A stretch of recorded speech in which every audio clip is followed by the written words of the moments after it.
So hi everyone, thanks for joining us today for Weld Wellness, the Colorado Spirit team here, and today we're going to be talking about gratitude. I'll first start off just with some introductions of our team. My name is Katie, I'm the Meeting Communication Specialist. My name is Cody, everyone, and I am the Fiscal and Data Specialist. I'm Lucia, I am the Senior Care Counselor. Hi, I'm Renee, and I'm the Child Specialist. Hello, everyone. My name's Shauna, and I'm our team lead. Great, so like I said, today we're going to talk about gratitude. As we're ending the year, now is a great time to kind of reflect on all the lessons that 2020 has taught us.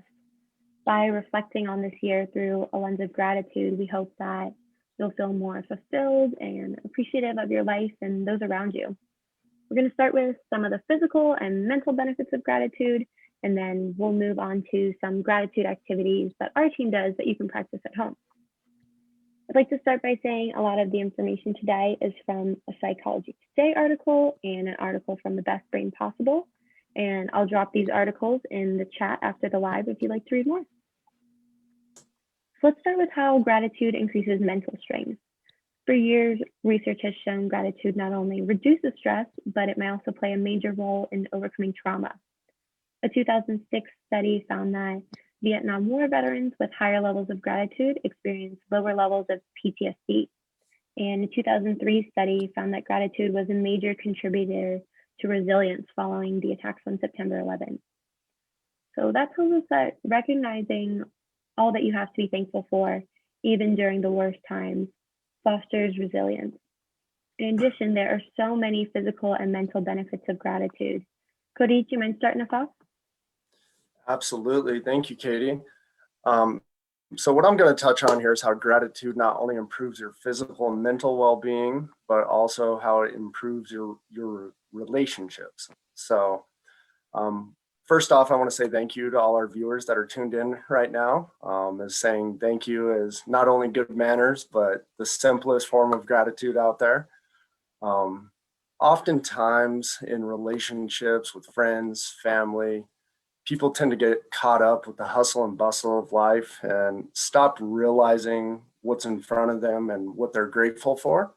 I kind of call it tunnel vision. Some others may call it something else. But the idea is take a step back, show appreciation to your new friends, and generally, more people are going to want to keep an ongoing relationship with you. So, and same goes for your partner at home or your significant other. Keeping yourself in a gratitude mindset and remembering to be grateful and thank your partner for even the smallest of things. It's been proven to lead to longer, stronger, satisfying relationships. So next, we're going to touch on how gratitude improves your physical health. And thank you. Thank you, Cody. It's so true. And beyond, the relationship aspect, studies show us that grateful people also experience fewer aches and pains. They report feeling healthier than other people. They report being ill less often. Not surprisingly, grateful people are also more likely to take care of their health. They report exercising more, and they are reporting more likely to attend regular checkups. And how does this happen, right? So it's more about this grateful mindset fueling that personal motivation. And that kind of ties into how it helps us with our psychological health as well. Yeah, thanks for that, Shauna. So going off of the physical health, gratitude also improves psychological health. It reduces a multitude of toxic emotions from envy and resentment to frustration and anger. Regularly practicing gratitude can even help ease symptoms of anxiety and depression and is linked to improve your mood. The benefits of gratitude start with the dopamine system because feeling grateful activates the brainstem region that produces dopamine, and dopamine is known as a feel-good neurotransmitter. Another powerful effect of gratitude is that it can boost serotonin, and serotonin helps to stabilize mood and promote feelings of well-being. So really practicing gratitude fosters these positive feelings and can contribute to a sense of well-being when done regularly. Thank you. Gratitude improves self-esteem. A study found that gratitude increases athletic self-esteem, an essential component to optimal performance. Other studies have shown that gratitude reduces social comparison. Rather than becoming resentful toward people who have more money, better jobs, better looking girlfriends, a major factor in reduced self-esteem. Grateful people are able to appreciate other people's accomplishments. That's so true. So the first step to seeing these benefits of gratitude in your life is to switch to a gratitude mindset and how gratitude helps your brain and mental health. Debbie Hampton talks about how gratitude is a shift in perspective and really a conscious choice that all of us can make. So in any situation, you can choose to focus on a feeling of lack or a feeling of abundance, choosing a state of complaint or gratitude. So every day, in every circumstance, this choice is available. One of the ways to do this is to practice really saying thank you in a meaningful way and getting really specific with it. For example, thank you for taking the time to help me understand. I enjoyed hearing from your perspective and it broadened my understanding. So focusing on the good others have done on your behalf, telling someone you're grateful for them or something they did, even if it was a long time ago, is a great way to shift your focus. Now, if someone's looking to start practicing gratitude regularly, there are so many exercises to help you integrate it into your daily life. What are some things you all do to practice gratitude? Ooh. Thank you, Katie. So one of my favorite gratitude practices is this gratitude journaling. And simply that's a diary of things you're grateful for, whether that be in a day, in a week, in a month. I've been doing this practice for a couple years now, and I really struggled in the beginning with what do I write down? I'm the type of person, I'm so visual. Sometimes I need a step by step. And even things like I'm grateful for my lunch today. Maybe I had some really good leftovers. And starting out simple like that really helped me. Other people have shared with me they put 5 points on their journal and make it a point to list 5 things in a day, which I also found very helpful. Again, I said I use a physical journal, but I know in today's world, some people find it easier to put it on their cell phone or use an app. What I'm familiar with that is pretty helpful for folks is Grateful, the gratitude journal. And what is so great about this app is it starts with a prompt for each day. Sometimes it's what made you smile today, or what are you looking forward to? And that prompt can really help build this exercise into practice. You can also turn this into a family activity. If you have a notebook lying around, have family members write in the notebook things they're grateful for each day or at the end of the week. Again, if you're visual like myself and my family, getting a sheet of paper and posting it on the fridge and having individuals write it down so you can see it as you go is really helpful. Studies also show, touching back on these health benefits, that doing a gratitude journal, even right before bed, maybe 15 minutes before bed, truly helps improve sleep and overall mood the next day. So again, that gratitude journal is one that I like. Renee, I know you have some great ideas. What do you do? Yes, I'm going to be talking today about 2 options that would be great as an individual or including the whole family, including kids. And one of them is the gratitude mapping. This is a very simple, this will meet the needs of a visual person in your family. And it involves just creating a visual mood board of everything that you're grateful for. And you can put it up on the fridge. You can display it somewhere in your house to remind you of things that you're grateful for. And that just kind of keeps you thinking of the positives versus the negatives. And I just have a quick little sample for you today. And this is literally is just a blank piece of paper, and it says grateful in the middle. I have categories like my basic needs. That includes food, clothes, shelter, healthcare, and transportation. I have something on here, the luxuries, recognizing that not everything I'm grateful for is something I absolutely have to have. That just included a dishwasher, cable TV.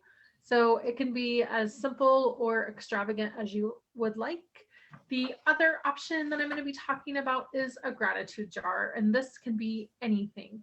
Um, just a jar when you think of something that you're thankful for, or something that happened to you that you're thankful for, or a memory or an experience.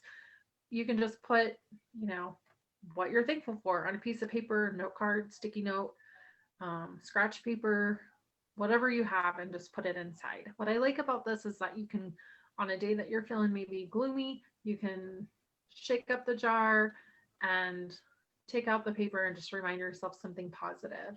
The other thing I really like about this is that you can include the whole family. Some families have a jar for each person, and that's just kind of what our family does. This is my husband's jar, and I'm thankful you took us to see Christmas lights in town. It's just a family activity that we did the other night, and it just was fun to look at Christmas lights. And this can be an opportunity to just encourage someone in your family too, so that way they can see things that you're grateful for. And if you need support or have questions, you also don't need a fancy jar. You can use a bag from the grocery store, an old shoebox, a lunch, a sandwich bag. It doesn't have to be fancy and elaborate. So let us know if we can support you. A great Thank you, idea. Renee.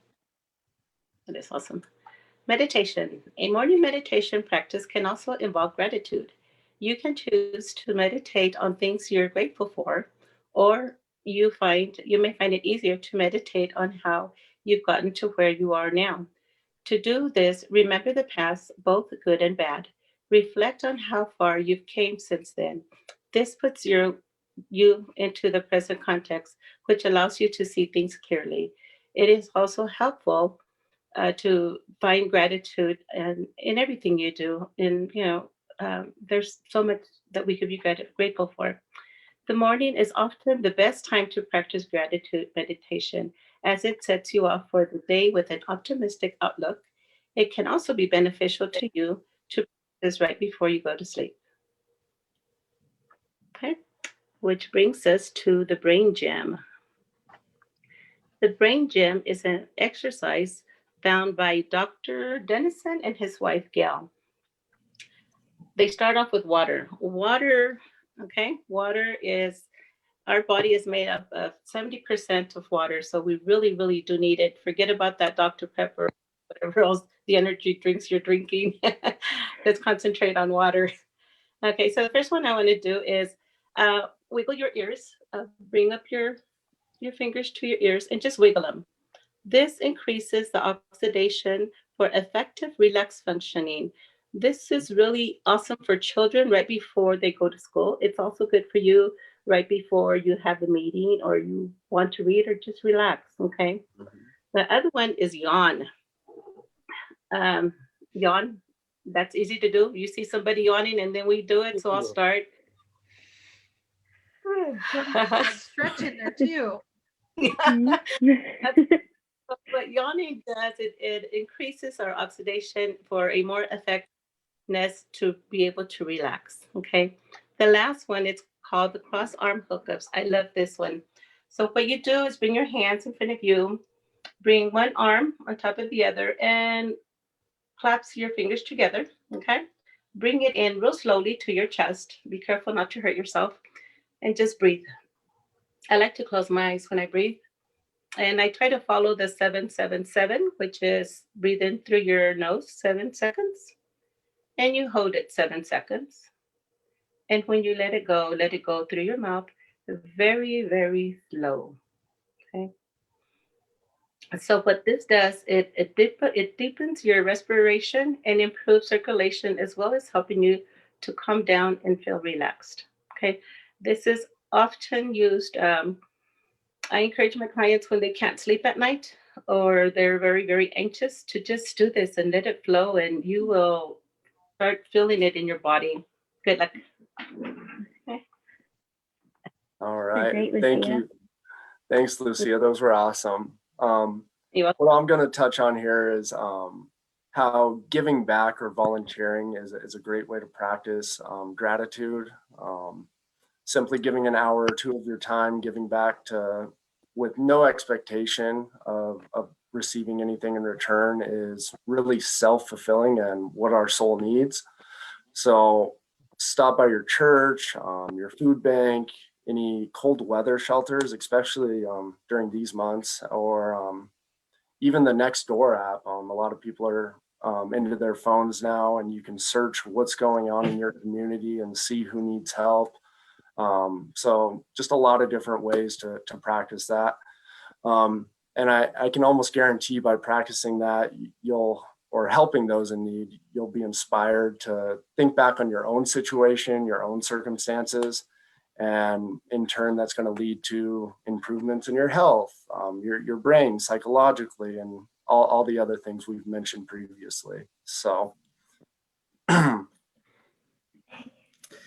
And then that brings me to everyone's favorite word, boundaries, and setting healthy boundaries. You know, truthfully, one way to get the most out of the moment, out of the day, out of life is having those boundaries for yourself. If nobody has told you before, we're telling you right now, it's okay to say no to some things. And Mhm. you know, this is an area I've struggled in for a very long time. And what's helped is making sure that as I plan my day, even if that's on a weekend, I set aside time for myself to refill my cup, so to speak, whether that's relaxation, listening to music, some exercise. All those are very important and necessary boundaries I need to have to get the most out of my day and keep that grateful mindset. That's great. Those are some great tips with really something for everyone. So if you have young kids, maybe try the gratitude mapping. Um, the stretching is always nice. It's always nice to get that in when you're hunched over a computer all day. And then the journaling is something that almost everyone can do, even if it's just in the notes app on your phone. So thank you everyone for sharing. And if you practice gratitude regularly with some of those tips we said, it will absolutely provide some positive long-term effects for your mental health and well-being. You might not immediately notice these subtle benefits, but after a few weeks or maybe a month, the effects will be noticeable. And at first, it might be difficult to see life from the perspective of gratefulness, especially in the year of 2020. But with regular practice over time, being grateful will feel more authentic, become a habit that you practice, and almost like a default setting in your brain. As we wrap up, I'd like to open up this question to everyone, not just for our team on here, but for anyone who's watching as well. What are we all grateful for this year? So if you're watching, please drop just one thing you're grateful for in the chat. awesome. And I'll start off. One thing I'm really grateful for is my support system and the people around me. A lot of people are, whether you're having a good day, bad day, it doesn't matter. It's just great to have good people to turn to and be able to talk to. And then secondly, along with that, I'm definitely grateful for my dog here. They're a part of the family as well, right? So. Thank you, Cody. I am grateful that I live in the United States. I have been looking at other countries that are going through this pandemic, and it's just I'm just so grateful that we have the freedom that we have. Absolutely. Similar to Cody, I'm so thankful for my two dogs. And I would also say that I am grateful for clean water. Great one. That's a good one, Renee. Of course, I am always grateful for my family, but in specifically reflecting on this year, using these platforms and connecting remotely was not something that I was good at or particularly enjoyed. So this year, I'm grateful for everything I've learned through connecting in this way, and um, how it can still be done. You know, we work together to make it happen. Absolutely. And I'll just kind of wrap us up. This year, I'm grateful for new hobbies and experiences. I've had more time to bake this year than I've ever baked in my life. I've always been really bad at cornhole, played a lot of cornhole in the backyard. So just different things that I never really made time for myself. I made time this year with all that extra time. So grateful for new experiences and having the time. So thank you all again for joining us today to talk about gratitude. Our next Weld Wellness Facebook Live will be next Thursday at 12:30. Morgan and Alyssa are going to be covering self-care. If you'd like to learn more about gratitude, coping strategies, or even if you just need a place to vent, please call our warm line at 970-347-2359. I can drop that number in the chat as well as some resources. So thank you all again for joining, and we will see you next week. Bye, everyone. Bye.